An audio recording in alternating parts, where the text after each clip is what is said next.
এত কুখ্যাত একজন মহিলার সাপোর্টার আছে না? এরা এতই অন্ধ, এদেরকে দেখলে মনে হয় আল্লাহ মাফ করুক, কোরআনের ওই আয়াতের নমুনা খাতামাল্লাহু আলা কুলুবিহিম, আল্লাহ এদের অন্তরে সিলমোহর মেরে দিয়েছে। কি হচ্ছে? ওয়ালা সামঈহিম, মনে হয় যেন এদের কানেও সিলমোহর মারা। ওয়ালা আবসারিহিম গিশাওয়া, এরা দেখেও দেখবে না।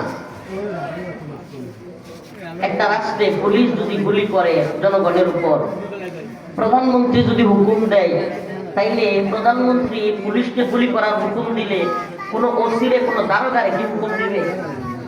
দিবে কাকে? পুলিশের আইজি। তাকে পুলিশের প্রধান যে তাকে দিবে। পুলিশের প্রধান আইজি সেই বলতেছে যে হ্যাঁ আমাকে গুলি করার অর্ডার দিয়েছে, সে নিজে স্বীকারোক্তি দিচ্ছে। তারপরেও এদেরকে আপনি গিয়ে বিশ্বাস করাইতে পারবেন না। আমি তো মনে করি কি জানেন, আল্লাহ মাফ করুক, খুদ হাসিনাও যদি লাইভে এসে বলে যে আমি হ্যাঁ গুলি করতে বলছি, আমি খুন করছি, আমি গুম করছি, তবু এরা বলবে কি দিতে?